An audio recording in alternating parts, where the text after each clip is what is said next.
We're here with David, CEO of Osiris Studios. We're taking a look at today at Mists of Stagnation. So the people that don't know about Mists of Stagnation, what is the overview? Sure. It's a first-person shooter, RTS hybrid. So the way that comes together is each team's going to have one commander. It's in the form of a huge steampunk mech that's actually in the playable battlefield. So he is vulnerable. It's not your standard god view. So what he's there to do is basically tell the other players where to go, where there's enemies at, things like that. The main point is to capture control points. Those control points are going to give your team resources, which your commander can then turn into weapons, upgrades for weapons, upgrades to technology, and other abilities for your team to use. So basically, first-person shooter, but it has some RTS elements because of the mech. Now, how is he chosen? Is it just the first one, we get into the game, first person to find it?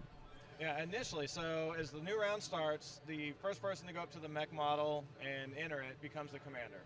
From there, there's a chain of command that we have. It's all kind of in the background. And the way that you advance through that, it's not just based on kills, because typically someone who's really good at the FPS part, they're going to want to stay in that first-person shooter part. They're not going to want to be a commander.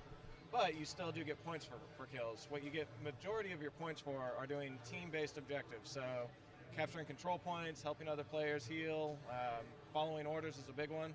And as a commander, you get points to get back in that chain of command by how much people follow your orders. There's just one like play style? Is it just kind of a capture objectives, or are there different play styles? So there's 3 game modes that we have right now. There's an attack defend, where you're basically just advancing through a map while the other team's retreating. You have the standard control point, which is very similar to like a Conquest Call of Duty style gameplay. You're just going after the different control points and they get you resources. And then we have a team deathmatch, which basically takes a lot of the RTS part out of it, but it's really just a kill arena. So that one we're not putting as much effort in, just because that's really already existing in the game. Yeah, I mean, that team deathmatch is pretty standard. If you have a FPS, you kind of have to have that, because some people just want to kill. Exactly. So now with that mech, is he also, he's part of the battlefield, so he can be killed in battle? That's correct, yeah. So that's one of the things that you have to decide. Sometimes you will want to get out there on the battlefield and help your team, because you are pretty tanky. You know, you're this huge armored vehicle, basically. You just don't have a lot of offensive weapons. You have the ability to pick someone up and throw them. You have like a huge ball and chain on one of them. The other one has like a huge saw.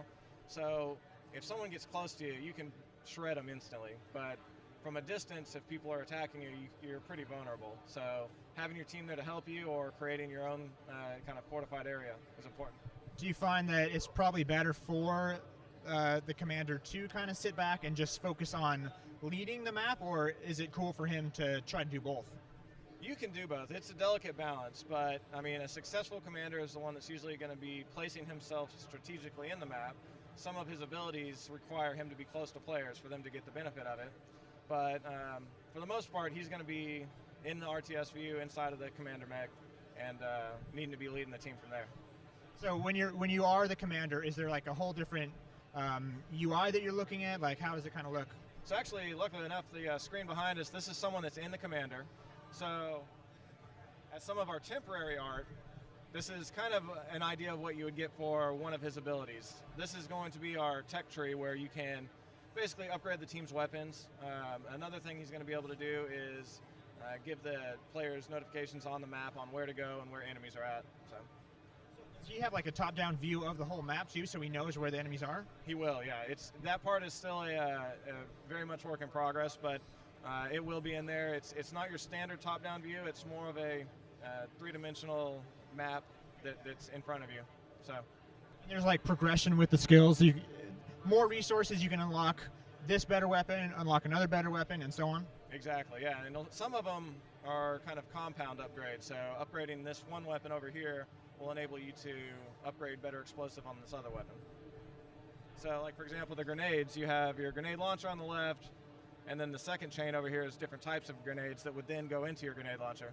So if you upgrade those 2 skill trees, you have a pretty devastating weapon. Other than weapon upgrades, can you get like speed upgrades, different radars, stuff like that? Yeah, absolutely. So the cool thing that we're doing, there's a second type of currency for the commander to use. So the main one is from the control points, and if your team is just sucking at that, or the other team has a lot better first-person shooter people, then you're kind of out of luck in most situations. But if you're following the commander's orders and you have good team synergy, it's the second system is the morale system. So following orders is going to increase your team's morale. So the abilities down here is what the commander can use the morale on. So if you follow your commander's orders, and he's going to be able to pay you back with speed bonuses, jumps, health. And then, like I say, this here is a prototype of the commander's menu. We have a ton of stuff planned for him, and we're actually, since we are using Unreal's engine, we do plan on using the full scale form, which for those of you that aren't familiar with it, it's the similar styles like Borderlands menu where it's all 3D and nice, and it'll really be really easy to use once you get in there. Does the commander use voice commands, or is it all like in-game, pointing where enemies are? It will all be voice commands to the individual players. Yeah. Very cool. Is there anything else we need to know about Mists of Stagnation? Yeah, well, currently we are on Steam Greenlight, so check us out there. We could, use everyone's support, and our Kickstarter is actually going to start September 16th, so 2 weeks from Monday. And we're going to do a really special deal on there, so the first 1,000 people will be able to get the game pretty cheap. Awesome. Thank you so much. Appreciate it. Thank you.